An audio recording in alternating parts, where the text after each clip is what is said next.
Okay guys, नया chapter चालू कर रहे हैं हम लोग का एक, जो कि आपका चैप्टर नंबर 6 है।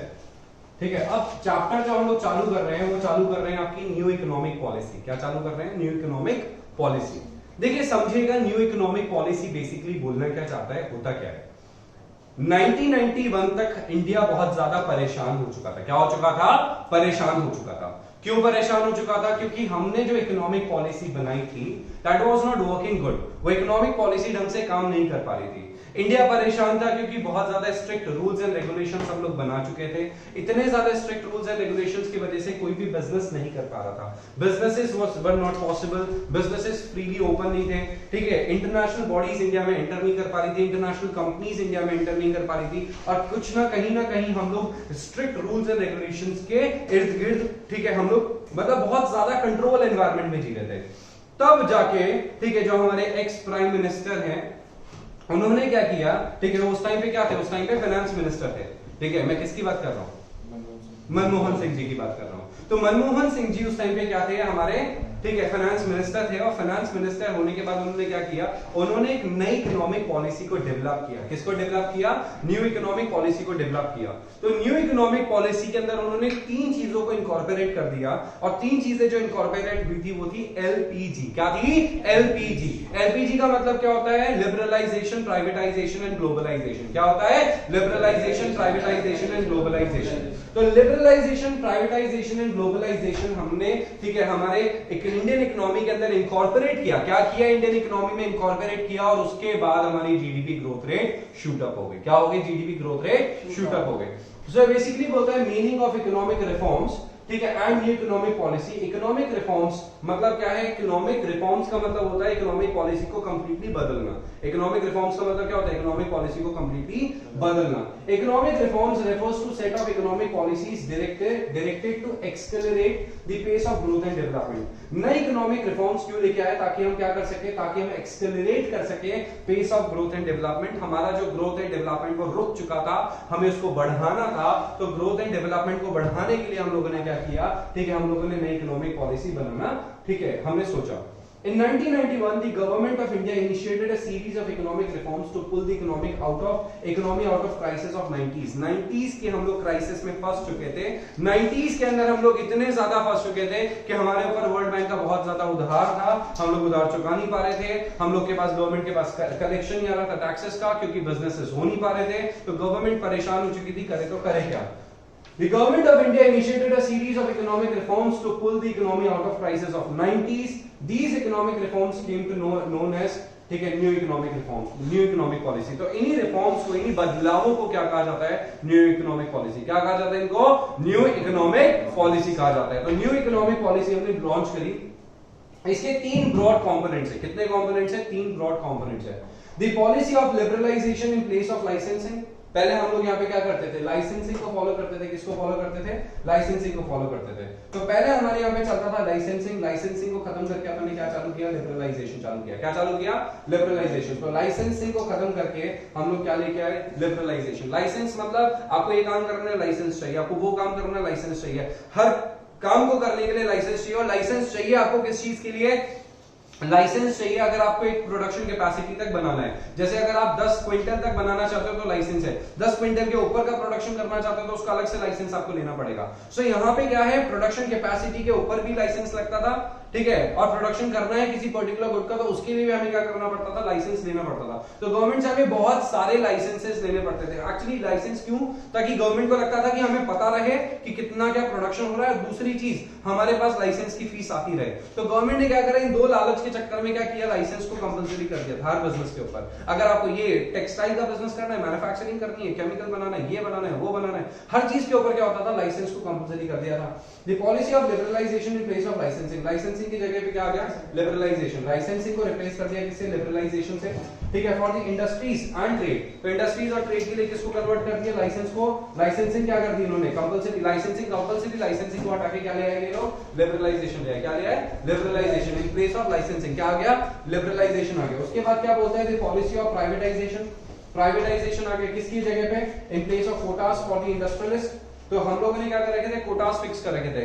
ठीक है, मैक्सिमम कितना प्रोडक्शन आप कर सकते हो, कितनी इंडस्ट्रीज हो सकती है, तो इन सब की जगह पे हमने क्या कर रखा था, इनके ऊपर लिमिट्स लगा रखी थी, वो सब रिमूव करके हमने क्या कर दिया, इनको प्राइवेटाइज कर दिया। प्राइवेटाइजेशन में क्या हुआ, सरकार ने अपनी कंपनीज को प्राइवेट कर करके प्राइवेटाइज कर दिया, बेच दिया।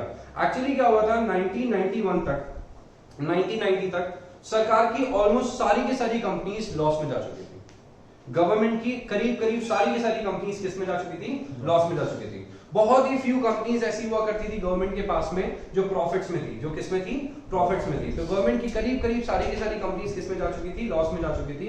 सिंस गवर्नमेंट की कंपनीज लॉस में जा चुकी थी, गवर्नमेंट को लग गया कि अब तो हम लोग ये मैनेजमेंट संभाल नहीं पाएंगे, बिजनेस संभाल नहीं पाएंगे। गवर्नमेंट को पता लग गया था कि अब तो हम लोग ये क्या नहीं कर पाएंगे, मैनेज नहीं कर पाएंगे, संभाल नहीं पाएंगे।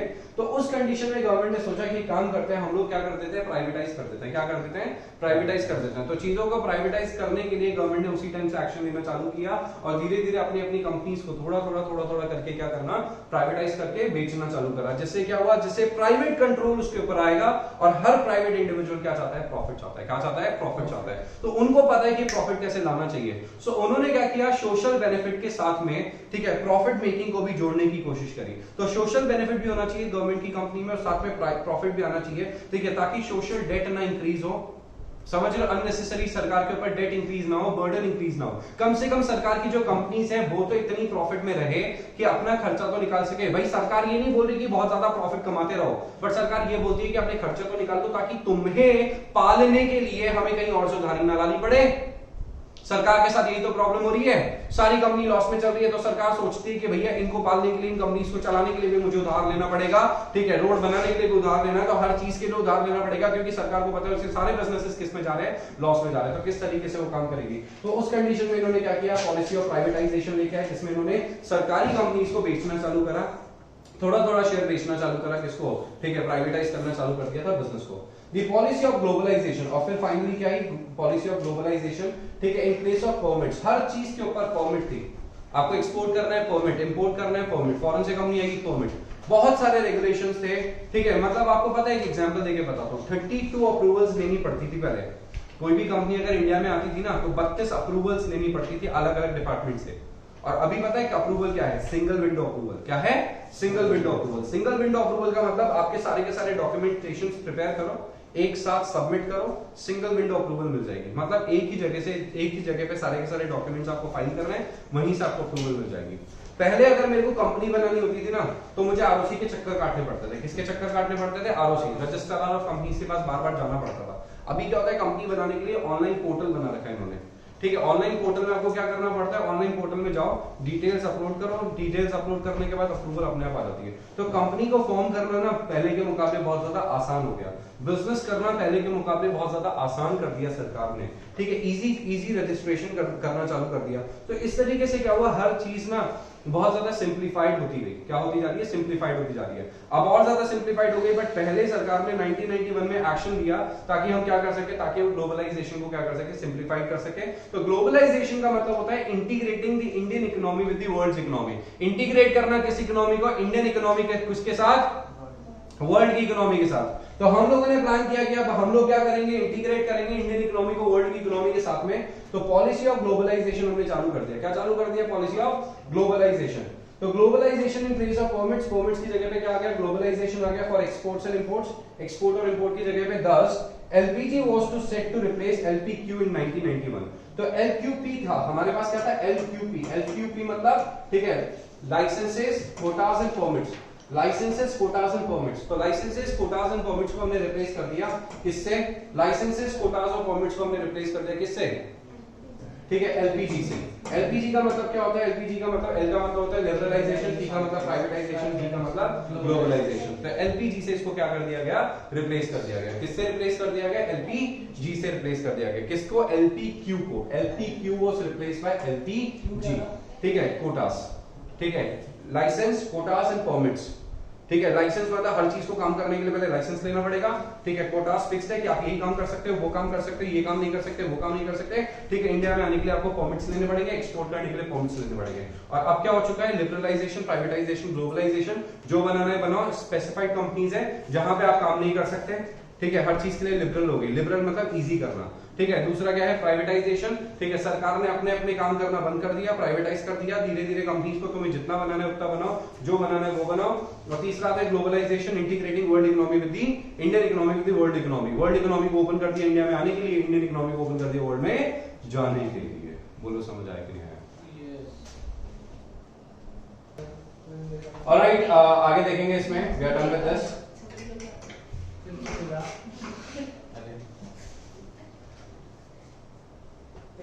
देखो भाई, branches of new economic policy, 3 branches हैं न्यू इकोनॉमिक पॉलिसी की, लिबरलाइजेशन, प्राइवेटाइजेशन एंड ग्लोबलाइजेशन, जिसके बारे में अपन ऑलरेडी डिस्कस कर चुके हैं। आगे लिखा है इसमें need for NEP of economics, economic reforms. क्या जरूरत है हमें इस न्यू इकोनॉमिक पॉलिसी की, क्यों जरूरत पड़ी हमें इस न्यू इकोनॉमिक पॉलिसी की? देखो ये जानना जरूरी है। देखो नई इकोनॉमिक पॉलिसी आई, ये हमें पता लग गया 1991 में, ये हमें पता चल गया, ठीक है। अब हमें क्या जानना है कि न्यू इकोनॉमिक पॉलिसी जो आई है वो एक्चुअली आई क्यों है, क्या रीजंस है इस न्यू इकोनॉमिक पॉलिसी को आने के। तो न्यू इकोनॉमिक पॉलिसी आने के क्या रीजंस है, नीचे चले जाओ, ठीक है। न्यू इकोनॉमिक पॉलिसी आने के क्या रीजंस है? सबसे पहला न्यू इकोनॉमिक पॉलिसी आने के पीछे रीजन है हाई फिस्कल डेफिसिट। क्या है? High fiscal deficit. High fiscal deficit का मतलब क्या होता है? Fiscal deficit refers to the borrowing by the government on account of excess of its expenditure over revenue during a year। Fiscal deficit के मतलब को समझो सबसे पहले। तो फिस्कल डेफिसिट का मतलब क्या होता है कि आपने, मान लो आपने कमाया, रेवेन्यू जो है आपका, रेवेन्यू जो है आपका, ठीक है, वो कितना है? रेवेन्यू जो है आपका, रेवेन्यू जो है आपका वो तो कितना हो रहा है? वो हो रहा है 1000 करोड़ का। कितने का रेवेन्यू हो रहा है? 1000 करोड़ का रेवेन्यू हो रहा है। कितने का रेवेन्यू हो रहा है? 1000 करोड़ का रेवेन्यू हो रहा है। और आपका जो एक्सपेंडिचर हो रहा है वो हो रहा है आपका 1500 करोड़ का। कितने का एक्सपेंडिचर हो रहा है? 1500 करोड़ का। अब आपने कमाए 1000 करोड़ है, खर्चा 1500 करोड़ हो रहा है, तो कमाते हो 1000 करोड़, खर्चा अगर आप 1500 करोड़ करते हो तो उस कंडीशन में क्या होगा? उस कंडीशन में जो आपका लॉस हुआ वो कितना हुआ वो देखो। जो आपका लॉस हो रहा है वो एग्जैक्टली कितना हो रहा है? वो आपका लॉस हो रहा है 500 करोड़ का। तो सरकार को अगर इस तरीके से 500 करोड़ का लॉस हो रहा है, क्या हो रहा है? अगर 500 करोड़ का लॉस हो रहा है तो उस कंडीशन में गवर्नमेंट क्या करेगी? उस कंडीशन में गवर्नमेंट के पास कोई ऑप्शन नहीं बचता और गवर्नमेंट को क्या करना पड़ता है? लोन लेना पड़ता है। क्या लेना पड़ता है? लोन लेना पड़ता है। गवर्नमेंट को बोरिंग्स करनी पड़ती है, लोन लेना पड़ता है। लोन कहां से लेना पड़ता है? लोन लेना पड़ता है आउटसाइड इंडिया। हाँ बेटे, कहां से लोन लेना पड़ता है? आउटसाइड इंडिया से लोन लेना पड़ता है। तो अब ये लोन कहां से लेते हैं? लोन लेते हैं वर्ल्ड बैंक से, IMF से, ठीक है, एशियन डेवलपमेंट बैंक से, इन सब जगह से इनको क्या करना पड़ता है? लोन लेना पड़ता है। क्योंकि लोन इसलिए भी लेना पड़ता है क्योंकि हमें क्या करना पड़ता है? हमें फॉरेन से कुछ सामान खरीदना पड़ता है। फॉरेन से जब हम कुछ सामान खरीदते हैं, जैसे फॉर एग्जांपल हम क्रूड ऑयल परचेज करते हैं तो उसका डॉलर्स में पेमेंट होता है। तो कभी कभी सरकार क्या करती है? फॉरेन से लोन लेती है, डेफिसिट होने के चक्कर में लोन लेंगे। अब लोन के ऊपर क्या लगेगा? लोन के ऊपर लगेगा इंटरेस्ट। क्या लगेगा? लोन के ऊपर इंटरेस्ट लगेगा। तो आपने क्या किया? आपने सबसे पहले जो आपको लॉस हुआ उस लॉस की भरपाई करने के लिए आपने लोन लिया। क्या लिया? लोन लिया। उस लोन के ऊपर आपको क्या देना पड़ता है? इंटरेस्ट देना पड़ता है। अगले साल फिर आपको क्या हो गया? लॉस हो गया। तो इमेजिन करो एक सिचुएशन कि अगर आपको फर्स्ट ईयर के अंदर आपको क्या हो रहा है? ईयर 1 के अंदर आपको क्या हो रहा है? ईयर 1 के अंदर लॉस हो रहा है आपको 500 करोड़ का। ईयर 1 के, बेटे इधर ध्यान दे दो, ईयर 1 के अंदर आपको क्या हो रहा है? लॉस हो रहा है, 500 करोड़ का लॉस हो रहा है। आपने इस लॉस की भरपाई करने के लिए क्या किया? आपने इस लॉस की भरपाई करने के लिए लोन लिया। क्या लिया? लोन लिया। लोन आपने लिया, 10% इंटरेस्ट लग रहा है। साल का कितना इंटरेस्ट लग रहा है? 10% इंटरेस्ट लग रहा है। ठीक है, तो आपका जो लोन है वो कितने का हो गया? 500 करोड़ का लोन हो गया आपके ऊपर। उसके ऊपर ब्याज कितना जा रहा है? इंटरेस्ट कितना जा रहा है? इंटरेस्ट जा रहा है 50 करोड़ का। कितने का इंटरेस्ट जा रहा है? 50 करोड़ का इंटरेस्ट आ रहा है। ओके, नेक्स्ट ईयर आपने देखा कि नेक्स्ट ईयर जो आपका लॉस है ईयर 2 में, ठीक है, जो आपका लॉस है वो कितना हो रहा है? ईयर 2 में जो आपका लॉस है ना, वो आपका लॉस कितने का हो रहा है? ईयर 2 में लॉस हो रहा है आपको, मान लेते हैं 550 करोड़ का। कितने का? 550 करोड़ का। सेम लॉस मान लो, आप एक काम करो, 500 करोड़ का लॉस मान लो। तो 500 करोड़ का तो आपको नॉर्मली लॉस हो गया और साथ में आपके ऊपर ब्याज और लग गया कितने का? 50 करोड़ का। तो आपका जो नेट लॉस आया वो कितने का आ गया? 550 करोड़ का। 550 करोड़ का आपका लॉस आ गया। कितने का लॉस आ गया? 550 करोड़ का लॉस आ गया। सो अगेन आपका लॉस कितना हो गया? 550 करोड़। 550 करोड़ का लॉस हो गया। अब आपको इस 550 करोड़ के लिए और क्या लेना पड़ेगा? लोन लेना पड़ेगा। अब आपने और लोन ले लिया 550 करोड़ का, तो आपका टोटल लोन जो हो गया वो कितना हो गया? 500 करोड़, 550 करोड़, तो कितना हो गया आपका लोन? 1050 करोड़, 1050 करोड़ का लोन हो गया आपका। अब आपने क्या किया? तीसरे साल फिर से काम किया, फिर से मैं तो मानता हूं सेम लॉस हुआ है आपका, फिर से क्या हो गया, सेम लॉस हो गया।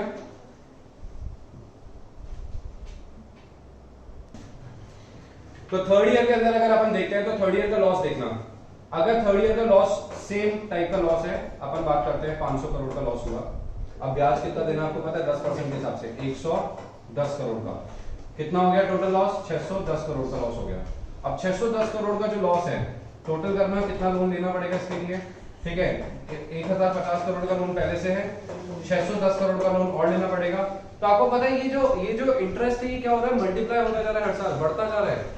तो गवर्नमेंट जो है फिर जाकर कुछ कमाने लगेगी थोड़े से टाइम के बाद, तो वो उधारी चुकाने लगेगी, ब्याज चुकाने लगेगी और वो बर्डन बढ़ता ही जाएगा। इसीलिए क्या है, इसको कहते हैं फिस्कल डेफिसिट, और सरकार इस तरीके के डेट ट्रैप में फंस चुकी थी। This is called as debt trap. Debt trap का मतलब होता है उधारी का चक्रव्यूह, एक ऐसा ट्रैप जहां पे आप फंसते ही जा रहे हो, फंसते ही जा रहे हो, फंसते ही जा रहे हो, फंसते ही जा रहे हो। बहुत सारी कंपनीज मार्केट में फेल हो गई क्योंकि वो डेट ट्रैप में फंस चुकी थी, वो चुका ही नहीं पाई। यस बैंक डेट ट्रैप में फंसता जा रहा था, मतलब डेट ट्रैप मतलब क्यों, क्योंकि उसने गलत लोन्स दे दिए, जिसके चक्कर में वो पैसा नहीं आया, इधर से उधर सर्कुलेशन नहीं बैठा, फंस गया। तो एक नहीं हजारों कंपनीज के एग्जांपल्स है जो डेट ट्रैप में है, हजारों लोगों के एग्जांपल्स है जो डेट ट्रैप में फंस जाते हैं। इसी तरीके के डेट ट्रैप में हमारी कंट्री फंस चुकी थी। आज भी हम थोड़ा बहुत डेट ट्रैप में हैं, बट पहले के मुकाबले अब हमारी जीडीपी बहुत अच्छे से ग्रो कर रही है और हम लोग अच्छे से लोन्स का रीपेमेंट कर रहे हैं। हाई फिस्कल डेफिसिट क्यों बुरा है, देखो भाई, it indicates poor financial health. Country की फाइनेंशियल हेल्थ बहुत ज्यादा पुअर है, मतलब बहुत ज्यादा डेटीरियोरेट हो चुकी है financial health. It triggers the inflation, inflation बढ़ेगा, which hinders the process of growth, क्योंकि महंगाई बढ़ेगी, उधार दिया सरकार चीजों को बढ़ाएगी, महंगाई को बढ़ाएगी। सरकार बोलती है अब हम कमाएं कैसे, पेट्रोल को महंगा करो, पेट्रोल को महंगा कर देगी, गैस को महंगा कर देगी, डीजल को महंगा कर देगी, जो गवर्नमेंट की तरफ से सामान आता है पानी का बिल बढ़ा देगी, इलेक्ट्रिसिटी बढ़ा देगी, तो हर चीज महंगी हो गई। अब आप एक बात बताता हूं मैं आपको, अगर पेट्रोल में 10% का इंक्रीमेंट हुआ तो हर सामान के अंदर 10% का इंक्रीमेंट होगा। मतलब अपने को लगता है कि भाई अपन पेट्रोल है, पेट्रोल आज 90 से 97 हो गया, या 90 से मान लो 100 रुपए हो गया, 10% ही तो बढ़ा है, 10-11% ही तो बढ़ा है, इतने में क्या फर्क पड़ रहा है, ठीक है। कितना लगता है पेट्रोल, आपका महीने का लगता था 2000 की जगह 2200 का लग जाएगा। बेटा आपने 2200 का पेट्रोल तो सोच लिया, बट आपने ये नहीं सोचा कि ट्रांसपोर्टेशन की हर चीज महंगी हो गई। मिल्क एक्सपेंसिव, ठीक है, fruits expensive, vegetables expensive, everything which you buy will become expensive. तो उस चीज का इफेक्ट हर जगह पे आएगा, कोई अपनी जेब से तो कॉस्ट बेयर करने वाला है नहीं। अगर हर चीज महंगी हो जाएगी इकोनॉमी के अंदर, तो हर चीज जो ट्रांसपोर्टेशन से ही तो होती है भाई, आखिरी में ट्रांसपोर्टेशन किससे होता है, आपके ट्रक से ही तो होता है लास्ट का ट्रांसपोर्टेशन। भाई आपके जो ट्रांसपोर्टेशन हो सकते हैं वो लास्ट तक कहां तक आ सकता है, आपके रेलवे स्टेशन तक, जो उनके डिपोज बने हुए हैं, ठीक है, शिप तक, ठीक है, शिप के डिपोज तक, ठीक है। तो मतलब वहां से तो सामान अल्टीमेटली ट्रक्स में लोड होके आएगा। ट्रक्स मतलब डीजल महंगा हो गया तो कॉस्ट नहीं बढ़ेगी आपके प्रोडक्ट की, तो हर प्रोडक्ट की कॉस्ट इंक्रीज होगी ही होगी, और हर प्रोडक्ट महंगा हो रहा है मतलब इन्फ्लेशन बढ़ रहा है। तो अल्टीमेटली सरकार कमाने के लिए डेट ट्रैप में फंस रही है। सरकार कमाने के लिए क्या कर रही है, कमाने के लिए सोच रही है हम चीजों को महंगा करें, इन्फ्लेशन बढ़ा तो हर चीज की कॉस्ट इंक्रीज हो जाएगी। भाई हर चीज महंगी हो गई तो आप खुद ही सोच लो, सब कुछ आपके सामने है। हर चीज महंगी तो जीडीपी वैसे ही डाउन हो जाएगा, ठीक है, जीडीपी डाउन तो लो भाई इकोनॉमी में क्या होगा, आप फंसते ही चले गए। It's lower the faith of international institutions like World bank. बोले ये तो हर बार उधारी मांगने आ जाता है, और हर बार ज्यादा उधारी मांगने आ जाता है, हर बार और ज्यादा उधारी मांग रहा है, तो उसका फेथ कम हो गया। Like World Bank in the government of country with regard to management of the economy. बोले इससे तो ढंग से फंड्स मैनेज हो ही नहीं रहे, ये तो मैनेज ही नहीं कर सकता। कल को पैसा डूबो दे, कंट्री हाथ खड़े कर दे, फिर क्या होगा, फिर आएंगे दूसरी कंट्रीज लाइक अमेरिका, बोले तेरा ये पोर्शन मैं खरीदना चाहता हूँ, तेरी सारी उधारी चुका दूंगा। एक एक स्टेट ले जाएगी, इस तरीके से स्टेट्स ले जाएगी। अमेरिका ने बहुत सारी कंट्रीज इस तरीके से परचेज करी है, और चाइना ने भी इस तरीके से बहुत सारी कंट्रीज परचेज करी है, कर रहे हैं, लगातार करते जा रहा है, और चाइना तो अभी कर रहा है। ये यूएस ने, ठीक है, ये जो डिप्लोमेसी थी ना यूएस की, 50 साल पहले करना छोड़ दिया था यूएस ने। बोले यार बहुत कर लिया, ठीक है, आप स्ट्रॉन्ग करते हैं अपने आप को, जितने पे हैं उससे को स्ट्रॉन्ग करते हैं। उसी की जगह पे चाइना अब ये डिप्लोमेसी अपना रहा है। This is called China's diplomacy, debt diplomacy कहते हैं इसे चाइना की, ठीक है, China debt diplomacy, and in this diplomacy it is creating a debt trap on other countries like Djibouti, पूरा चाइना के कंट्रोल में, श्रीलंका चाइना के कंट्रोल में, ठीक है, पोर्ट है बस। अरे बाबा श्रीलंका का पोर्ट आप समझे नहीं, सिर्फ पोर्ट नहीं है वो, जो largest पोर्ट है वो लार्जेस्ट पोर्ट जो श्रीलंका का बना हुआ है वो चाइना का बना हुआ है, उसकी उधारी सरकार नहीं चुका पा रही, जिससे वो सरकार को कंट्रोल करना चालू कर रहा है धीरे धीरे। सरकार को नहीं, तो पोर्ट अपने अंडर में लेगा। पोर्ट तो अपने अंडर में ले लेगा, पोर्ट अपने अंडर में लेने का मतलब क्या हो गया, वहां का ट्रांसपोर्टेशन उसके कंट्रोल में आ गया, और धीरे धीरे this is the diplomacy used by China. तो उसने जो स्ट्रिंग्स वहां पे क्रिएट करी है ना, वो इंडिया के चारों तरफ क्रिएट कर दी, मतलब इंडिया को सारे तरफ से उसने क्या कर लिया, सराउंड कर लिया, ठीक है, पाकिस्तान उसके कंट्रोल में, ठीक है, इधर ये नेपाल इसके कंट्रोल में चला गया, भूटान उसके कंट्रोल में चला गया, ठीक है, सब कुछ ही उसके क्या जा रहा है, उसके कंट्रोल में जा रहा है, और भूटान को तो बोलता है कि भाई भूटान को तो मेरा ही पार्ट है, ठीक है, समझ रहे हो, इस तरीके से क्या कर रहा है, हर चीज को क्या कर रहा है, वो कंट्रोल करना चालू कर रहा है। This is like China's debt diplomacy, exactly. तो वो तो छोड़ो एक बार, बट इससे क्या होता है, इंटरनेशनल इंस्टीट्यूशंस का क्या हो जाएगा, फेथ कम हो जाएगा, और इंडिया ऐसा चाहता नहीं है कि चाइना हमारे को कैप्चर करे, क्योंकि कैप्चर कर दिया, ठीक है, तो क्या हो जाएगा, अल्टीमेटली सब कुछ इंडिया के हाथ से चला जाएगा, पावर खत्म हो जाएगी इंडिया की, तो ठीक है। Fiscal deficit was estimated to be 5.4% of GDP in 1981-82। Fiscal deficit कितना था, 5.4% ऑफ आवर जीडीपी। अगर हमारी जीडीपी 1 लाख करोड़ की है, तो 5,000 करोड़ हमारा हर साल क्या हो रहा है, फिस्कल डेफिसिट हो रहा है, and it shoot up to 8.4%। हो गया 1991 तक, तो कितना हो गया, 8% हो गया, मतलब हर साल लॉस बढ़ता ही जा रहा है, बढ़ता ही जा रहा है, बढ़ता ही जा रहा है। प्रोसेस बताया ना मैंने आपको, तरीका बताया ना, इस तरीके से डेट हमारा क्या हो रहा था, हर साल इंक्रीज हो रहा था। It almost led to a debt trap for the government, new economic policy became essential to restore financial fiscal discipline. तो फिस्कल डिसिप्लिन लाने के लिए हमें कुछ ऐसा ही करना था, देखो जो ऑर्डिनरी काम हम लोग कर रहे थे उससे हम लोग कुछ नहीं कर पा रहे थे, तो हम लोग को एक कंप्लीट चेंज की जरूरत थी, जहां पे ड्रास्टिक चेंज आ सके, इकोनॉमी को हम लोग क्या कर सके, इकोनॉमी को हम लोग ग्रो कर सके, अदरवाइज ये काम नहीं चल पाएगा। बोलो समझ आए कि नहीं?